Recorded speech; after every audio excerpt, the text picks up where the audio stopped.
जो मेरा visa refuse हुआ है, रिजेक्ट हुआ है, वो एक ही रीज़न से हुआ है।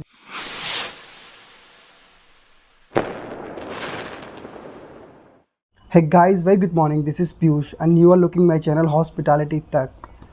In this video, we'll tell you that I have refused my US visa. मेरा US वीज़ा रिजेक्ट हो चुका है जो मैंने चेन्नई कॉन्सुलेट्स एम्बेसी से दिया था। सो आज की इस वीडियो में, आज की इस डिटेल वीडियो में ये बात करने वाले हैं कि वो क्या रीजंस थे, वो क्या मिस्टेक्स थी जो मैंने की जिस वजह से मेरा वीज़ा रिजेक्ट हुआ। सो गाइज़, इस वीडियो को आप ध्यान से देखिएगा और जो मैं चीज़ें बता रहा हूँ, अगर आप वो चीज़ें मिस्टेक्स नहीं करोगे तो शायद आपका वीज़ा अप्रूव्ड हो सकता है, क्योंकि जो गलती मैंने की, मैं नहीं चाहता कि उस गलती को कोई और भी करे। सो आपको पूरा प्रोसेस बताने वाला हूँ। सबसे पहली बात कि वीज़ा रिफ्यूज़ अगर हुआ है तो इतना प्रॉब्लम लेने की ज़रूरत नहीं है। Don't take it so seriously, it's okay. दूसरी और भी ट्राई कर सकता है, मैं भी करूँगा और आपको बताऊँगा क्या हुआ। सो बात कर लेते हैं कि इस प्रोसेस में टोटल क्या हुआ था। यूएस वीज़ा प्रोसेस 2 डेज़ में डिवाइडेड होता है। फर्स्ट डे में आपके बायोमेट्रिक्स एंड एवरीथिंग होता है, जो कि ऑलरेडी मैं वीडियो बना चुका हूँ, आप देख सकते हो पार्ट 1। ये पार्ट 2 है। डे 2 में आपको एम्बेसी जाना होता है, कॉन्सुलेट जाना होता है, वहाँ पे ऑफिसर काउंसलिंग होती है, जो आपको विंडो पे जाना होता है। बेसिकली जो ऑफिसर है वो पूछता है कि why you want to travel United States, reason पूछते हैं। तो गाइस, जो मेरा दूसरा दिन है आज, उसके बारे में बात करने वाला हूँ। सो चेन्नई एम्बेसी मैं पहुँचा ऑन द टाइम, 10:40 अराउंड मेरा टाइम था। सो ऑन द टाइम मैं पहुँचा। वहाँ पे मेरे साथ एक दोस्त था, उसने मेरा सारा बैग और मैंने अपनी बिलोंगिंग्स लेके गया था, मैंने उसको पकड़ाया। All process took about 2 hours, जो मेरा पूरा था, नॉट मोर देन इट। तो जैसे ही मैं गया, वहाँ पे लाइन लगी हुई थी, क्यों, तो मैं जाके सबसे पहले लाइन में लग गया, जो एक रोड के साइड में थी। लगभग 30 मिनट के बाद जब वो लाइन उस बिल्डिंग में, यूएस एम्बेसी की बिल्डिंग में ख़त्म हुई, तो वहाँ सबसे पहले मेरा डॉक्यूमेंट्स देखे गए और डॉक्यूमेंट्स में मेरा अपॉइंटमेंट लेटर, पासपोर्ट, ये सारी चीज़ें देखी गई कि जो बायोमेट्रिक्स है वो डन है कि नहीं, क्योंकि लगभग दोनों अलग अलग जगह होता है। एक सिटी में थोड़ी सी दूरी पे वीएसी सेंटर होता है जहाँ बायोमेट्रिक्स होते हैं और जहाँ एम्बेसी होती है। तो पिछले दिन वो कराना था बायोमेट्रिक्स, तो अगले दिन उन्होंने मेरे को डॉक्यूमेंट देखा और ये सब करके मेरे को एंट्री दे दी। अब एंट्री देते ही सबसे पहले मेरा हुआ सिक्योरिटी चेकअप। वहाँ उन लोगों ने मेरे सारे थॉरोली सिक्योरिटी चेकअप किया। उसके बाद सिक्योरिटी चेकअप के बाद मेरे को एक अंदर हॉल में बिठा दिया गया, वहाँ पे और सारे एप्लीकेंट्स थे। सो ये सब स्लॉट वाइज होता है, टाइम वाइज होता है, 10:40, 11:30, तो सारे कैंडिडेट्स को एक एक हॉल होता है काफ़ी बड़ा, उस हॉल में बिठा दिया गया। तो जो वेटिंग टाइम होता है बेसिकली, उस टाइम पे हम बहुत ज़्यादा सोचने लगते हैं, तो वहाँ नहीं ज़्यादा सोचना। जस्ट जो मैंने किया, मैं स्टेज बता रहा हूँ, वहाँ हम काफ़ी डर जाते हैं कि नहीं यार, नहीं होगा तो क्या होगा, प्रॉब्लम हो जाएगी। तो लगभग हमें वहाँ पे अबाउट 30 मिनट्स हमने वेट किया, 30 to 40 मिनट्स। तो 30 मिनट्स बाहर किया था 40 मिनट्स से, तो 70 मिनट्स हो गए। It's all about 120 minutes, nothing, not more than it. तो उसके बाद हमें बोला गया कि आप बिल्डिंग मेन जो विंडो होती है, उसकी एक अलग बिल्डिंग होती है अंदर जाके, तो वहाँ एंट्री करें। तो हमें वहाँ पे भी लाइन में लगा दिया गया क्यों में। फिर वहाँ से विंडो तक पहुँचने तक हमें अबाउट 25-30 मिनट्स लग गए।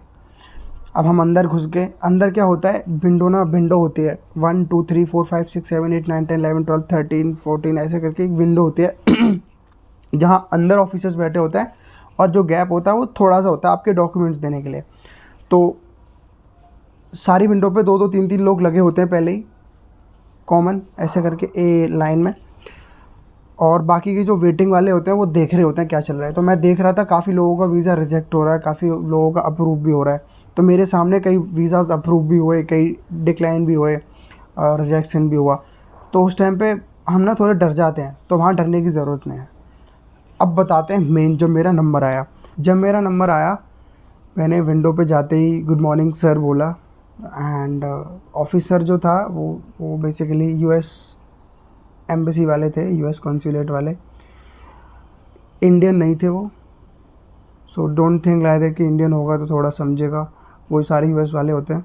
तो उन्होंने मेरे को बोला कि can I get your documents please, तो पासपोर्ट प्लीज़ और 3S जो मेरा वर्क परमिट था, मेन डॉक्यूमेंट था, और पासपोर्ट, उन्होंने वो मुझसे मांग लिया।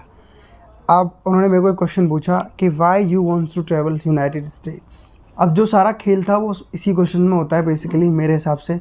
मैंने इसका लगभग गलत जवाब दिया। जवाब सही था मेरा, गलत नहीं था, लेकिन उनको जो सुनना था वो नहीं था। मैंने बोला United states is a best country in the world, it developed country in the world, infrastructure is good, technology is good. मैंने इनको सारा बताया कि यूएस में ये है वो है वो है। तो बेसिकली मैंने बोला कि माई personality will improve in hands, I become a good person.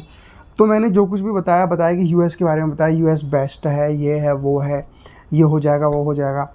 अब उन्होंने मेरे को पूछा कि आप कितना कमा रहे हो। मैंने उनको बताया कि इतने डॉलर मेरे पर आवर कमाई है, कहाँ जा रहे हो वो भी बताया। सिर्फ ये 3-4 क्वेश्चन पूछे मुझसे। उसके बाद उन्होंने मेरे को एक पेपर पकड़ाया।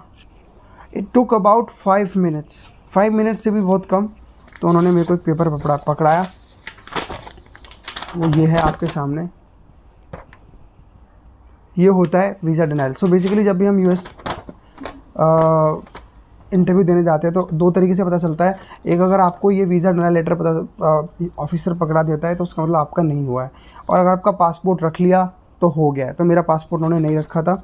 हाँ, अब इसमें लिखा है dear visa applicant, this is inform you that your application for non immigrant visa has been refused under section 214B of the US Immigration and Nationality Act. A denial under section 214B means the following: you were not able to demonstrate that you are interested. Intended activities in the United States would be consistent with a classification of non-immigrant visa for which you applied. While non-immigrant visas classifications each have their own unique requirements, one requirement shared by many of non-immigrant visa categories for the applicant to demonstrate that he or she has a residence in a foreign country which he or she has no intention to abandoning. Applicants usually meet the requirement by demonstrating that they have strong ties overseas that indicate that they will return to a foreign country, whereas after a temporary visit to the United States, such ties include professional work, school, family, or social links to a foreign country. You have not demonstrated that you have the ties that will compel you return to your home country after your travel to the United States.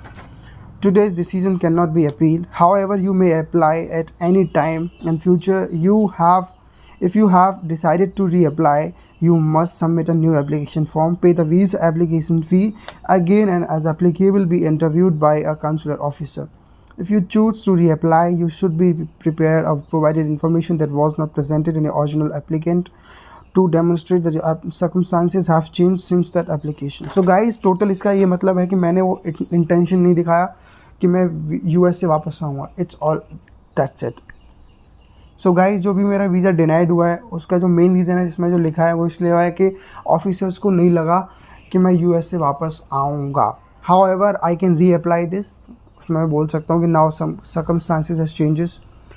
तो it's all about it. जो गलती मैंने करी वो मुझे ये है कि मैंने वहाँ ये दिखाना चाहिए था, बोलना चाहिए था कि मैं जो मेरा वीज़ा ख़त्म हो जाएगा 2 साल बाद, मैं वहाँ से वापस आऊँगा, मेरा ये इंटेंशन है। तो ये था। जब उन्होंने मेरे को ये लेटर पकड़ाया तो मेरा पासपोर्ट भी मुझे लौटा दिया था। तो वहाँ से एक एग्ज़िट रास्ता है, तो मैंने वो एग्ज़िट रास्ता ले दिया और मैं घर पे आके बहुत परेशान हुआ कि भाई क्यों हुआ। लेकिन कोई बात नहीं, इट्स ओके, नो प्रॉब्लम। मैं दोबारा अप्लाई कर सकता हूँ वीज़ा, और जब मैं दोबारा अप्लाई करूँगा तो आपको अपडेट रखूँगा। तो इस वीडियो में इतना था कि जो गलती मैंने करी आप कभी मत करना। आप कोई भी यूएस वीज़ा अप्लाई कर रहे हो तो आपको इंटेंड करना है कि हम इंडिया में वापस आएंगे। और डॉक्यूमेंट्स की बात करें तो आपको बैंक स्टेटमेंट चाहिए, जो जितना भी आपका एजेंट या जितना भी होता है $1,500 या 1.5-2 लाख रुपए आपको मेंटेन करने हैं 28 डेज से पहले। आपके सारे डॉक्यूमेंट्स रेडी होने चाहिए, जैसे आपका DS, passport, appointment letter, CVs fees, जो अगर आप एजुकेशनल वीज़ा पे जा रहे हो तो आपकी कॉलेज फ़ीस, और जितने भी डॉक्यूमेंट्स होते हैं, अटैच डॉक्यूमेंट्स, रेफरेंस डॉक्यूमेंट्स, सारे डॉक्यूमेंट्स आपके पास सपोर्टेड डॉक्यूमेंट्स होने चाहिए।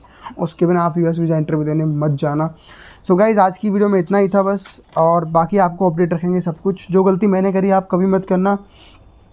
Thank you so much for this time, and channel को ज़रूर सब्सक्राइब कर लेना। बाकी जब दूसरी बार वीज़ा इंटरव्यू देने जाएंगे तो आपको रखेंगे उससे अपडेट। आज की वीडियो में था इतना ही। Bye bye, tata, thank you.